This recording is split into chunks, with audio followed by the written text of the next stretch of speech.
Assalamu alaikum everyone, this is Mia Hasnain here from Car Radar.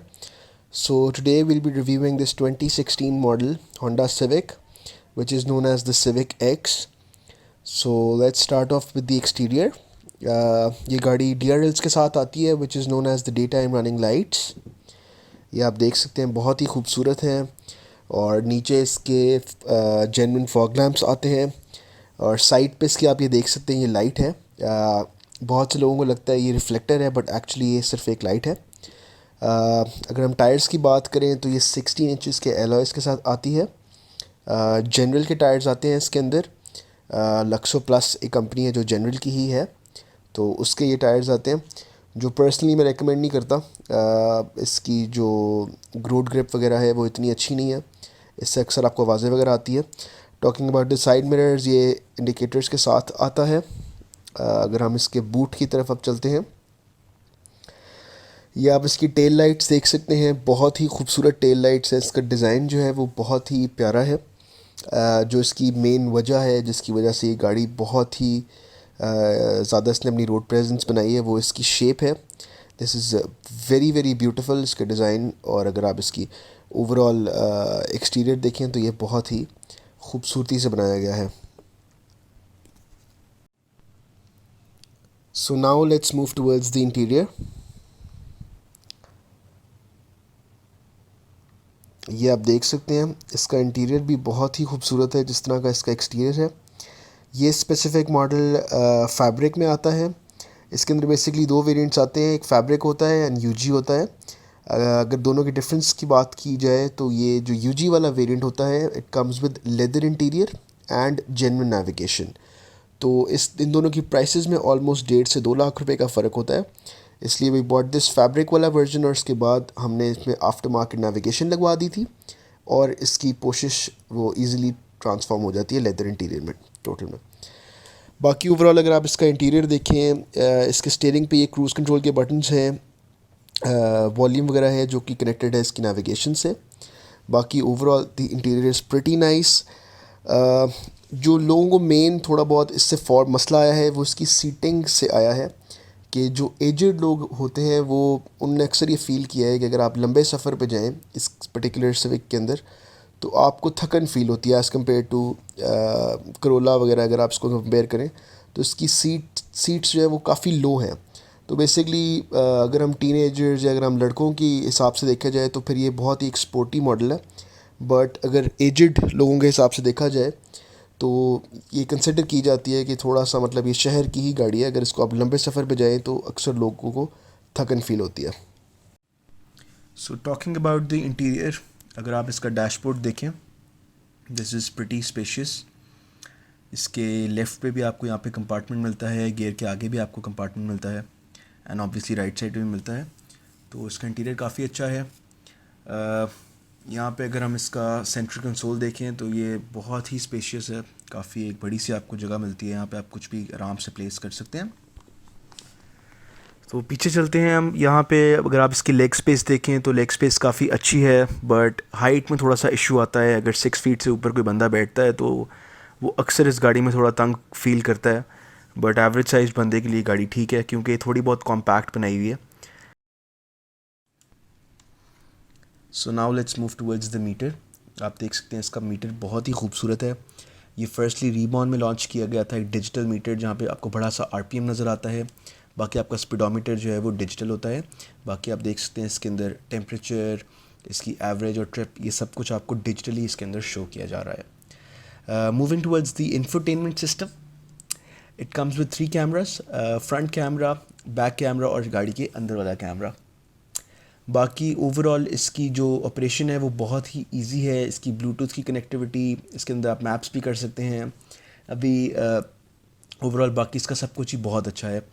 Going towards the system settings, आप यहाँ पे देख सकते हैं. हम यहाँ से सिस्टम में गए हैं तो यहाँ पे आप अपने मोबाइल फ़ोन्स को मिरर भी कर सकते हैं स्क्रीन के साथ, विच इज़ प्रीटी कूल. और ये एक बहुत ही यूज़फुल फीचर है जहाँ पे आप अपना फ़ोन को उससे कनेक्ट करके सारा ऑपरेशन फ़ोन से ही कर सकते हैं. So now let's take it for a ride. अगर मैं आपको थोड़ी सिविक की बैक हिस्ट्री बताऊं तो the first ever Honda civic was launched back in 1972 और ये अब इसकी 10th जनरेशन चल रही है जो कि 2016 में पहली बार लॉन्च की गई थी और 2019 में फिर इसका फेस अपलिफ्ट आया जहाँ पे इसकी फ्रंट हेडलाइट्स और इसके एलॉय रिम्स चेंज कर दिए गए जो बहुत से लोगों को इतना एक्सेप्टेबल नहीं हुआ क्योंकि जो इसके अभी 2016-2017 मॉडल वाले एलॉय रिम्स हैं वो लोगों ने ज़्यादा पसंद किए और अगर हम इसकी हेडलाइट्स की बात करें तो वो ऑलरेडी लोगों ने पहले से ही आफ्टर मार्केट वो अवेलेबल थी, लोगों ने बहुत आराम से वो पहले ही मॉडिफाई की हैं लोगों ने गाड़ियाँ, उसमें लोगों ने ऑलरेडी वो वाली हेडलाइट्स लगाई हैं। तो इस पर्टिकुलर गाड़ी की अगर हम बात करें तो ये 1.8 लीटर गाड़ी है जो कि ऑलमोस्ट 141 हॉर्स पावर प्रोड्यूस करती है एट 6300 RPMs। 1.5 टर्बो जो है वो ऑलमोस्ट 155 तक हॉर्स पावर प्रोड्यूस कर देती है, बट ये वाली पर्टिकुलर गाड़ी जो है वो 141 के करीब रहती है। अगर हम इसकी ओवरऑल ड्राइव की बात करें तो इसकी बहुत ही स्पोर्टी और मज़ेदार सी ड्राइव है। थोड़े बहुत इश्यूज़ हैं लोगों को इससे, जिस तरह मैंने आपको पहले बताया कि इसकी सीट का लोगों को मसला होता है, बट ज़्यादातर जो है वो लोगों ने मतलब लड़कों वगैरह ने ये गाड़ी ख़रीदी है और लोगों ने बहुत ही पसंद की है क्योंकि इसकी ड्राइव जो है ओवरऑल बहुत ही स्पोर्टी है। बाकी एज़ कम्पेयर टू अगर आप इसकी कंपेटिटर से इसको कंपेयर करें जो कि इस वक्त लोकल मार्केट के अंदर अगर आप देखें तो वो ग्रैंडी ही आती है। उसमें कुछ एक दो चीज़ें हैं जो कि इससे ज़्यादा उन्होंने दी गई हैं, जिस तरह के अगर आप पैडल शिफ्टर्स देखें तो वो ग्रैंडी में दिए जाते हैं, बट उसी तरह अगर आप देखें तो ब्रेक होल्ड का जो फ़ीचर है वो ग्रैंडी के अंदर नहीं आता बल्कि सिविक के अंदर आता है, जो कि बहुत ही एक यूज़फुल फ़ीचर है। बाकी ओवरऑल अगर आप इसकी ड्राइव देखें तो बहुत ही अच्छी है। सस्पेंशन कभी कभी जो आपको फ़ील होता है कि रोड क्लियरेंस इस गाड़ी की कम है एज़ कम्पेयर टू ग्रैंडी, वहाँ पे बिल्कुल उसको पॉजिटिव पॉइंट दिया जाता है। अगर आपने नॉर्थ वगैरह में जाना है तो आप ग्रैंडी बहुत ही आराम से लेके जा सकते हैं, बट सिविक अगर आप देखें वहाँ जाके आपको अक्सर इशू फ़ील होएगा। मैं इस गाड़ी को नारायण वगैरह तक लेके गया हूँ और वहाँ जाके बिल्कुल आपको थोड़ा फ़ील होता है कि सस्पेंशन जो है ना इस गाड़ी की और इस क्लियरेंस जो है वो कम है। बाकी अगर आप पिकअप की बात करें तो फ़र्स्ट पिक भी मुझे कभी कभी फ़ील होता है कि इस गाड़ी का किक डाउन जो है वो इस गाड़ी के अंदर मौजूद नहीं है।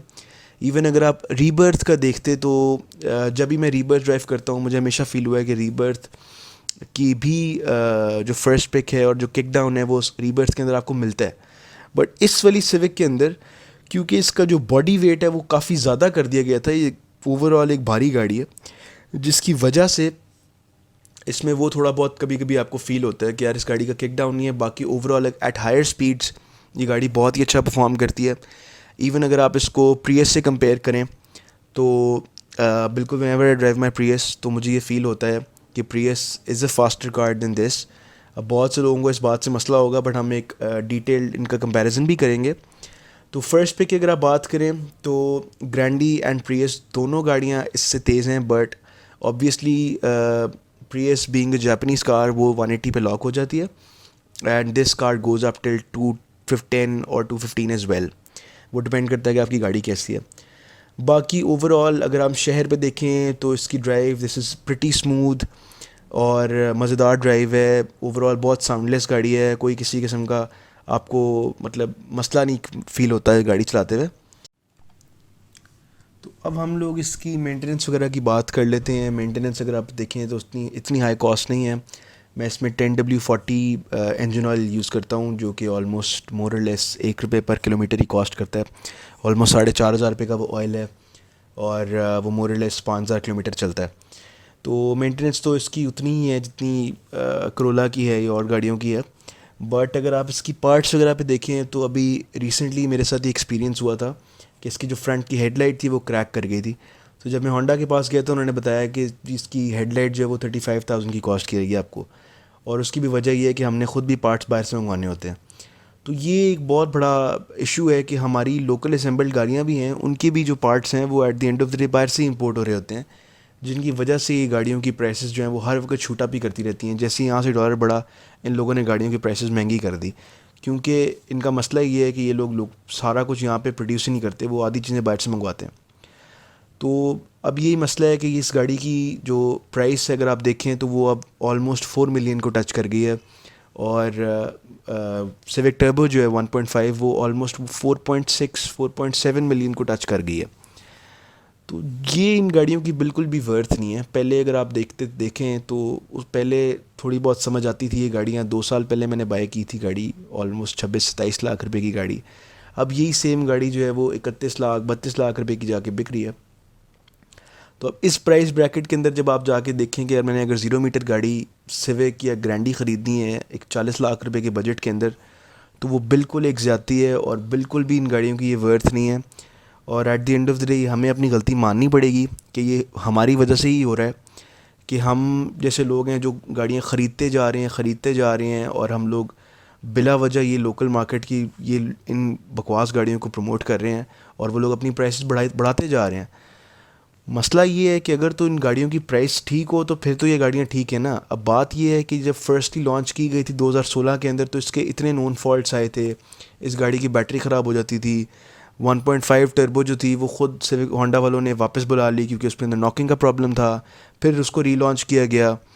उसी तरह अगर इसी गाड़ी को आप देख लें तो ये जब नई नई गाड़ियाँ आई थी शुरू में तो इसके जो सनरूफ वाला जो कैप था वो भी इतना नाजुक बनाया गया था कि हायर स्पीड्स पे 120 130 की स्पीड पे वो ऑटोमेटिकली पीछे जाना शुरू हो जाता था।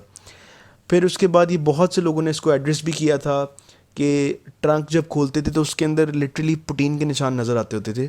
तो ये है यहाँ की लोकल प्रोडक्शन जिससे बहुत बड़ा हमें मसला है कि इसको चेंज होने की ज़रूरत है कि जिस तरह की इनकी बिल्ड क्वालिटी इनकी प्राइस भी वैसी ही होनी चाहिए। बिल्कुल होंडा सिविक ग्लोबली एक बहुत ही पॉपुलर गाड़ी है और वो बहुत ही अच्छी बनाई गई है। अगर यही वाले वेरिएंट्स अगर बाहर के वेरिएंट्स से आप कंपेयर करें तो बाहर के वेरिएंट्स की बिल्ड क्वालिटी वो यहाँ के मुकाबले में आते ही नहीं है। उनकी बिल्ड क्वालिटी भी बहुत अच्छी होती है, उनकी परफॉर्मेंस भी बहुत ही अच्छी होती है, बट यहाँ पे हमें जो है वो बिल्कुल थर्ड क्वालिटी की चीज़ दे दी जाती है। और मतलब क्योंकि लोग और चीज़ें देखना ही नहीं चाहते, वो जो सारी ज़िंदगी से ख़रीद रहे हैं वो बस उसी पे रहते हैं, तो इसलिए वो लेते रहते हैं और जब इनका दिल करता है ये लोग प्राइसेस बढ़ा देते हैं। तो इसीलिए ये हमारा ही कसूर है कि हमें देखना चाहिए कि हम किस चीज़ के लिए कितने पैसे खर्च कर रहे हैं। अगर उसकी चीज़ की उतनी वर्थ ना हो तो हमें नहीं ख़रीदना चाहिए। तो ये ऑटोमेटिकली प्राइस को बढ़ाएंगे ही नहीं जब उनकी सेल ही नहीं होगी। बट ऑटोमेटिकली जब लोगों का रिस्पॉन्स ऐसा आता है कि जो नई चीज़ आती है वो देखे बगैर उसको समझे बगैर बस ख़रीद लेते हैं, तो वो फिर ऑटोमेटिकली उसकी प्राइसेस शूट अप करती रहती हैं, उसकी डिमांड बढ़ती रहती है। तो ये हमारा ही कसूर है और इसलिए हम ही लोग ही इन चीज़ों से इन चीज़ों को भुगत रहे हैं। बाकी ओवरऑल अगर आप इसको देखें तो अच्छा है। इसकी एक्सटीरियर, इसका इंटीरियर, इसकी जो डिज़ाइन है वो बहुत ही अच्छा है। बिल्ड क्वालिटी मैंने आपको बताया कि पाकिस्तान की गाड़ियों की बहुत ही नाकाबिले बर्दाश्त बिल्ड क्वालिटी है। बाकी ओवरऑल इंजन और इसकी सस्पेंशन जो है वो ठीक है।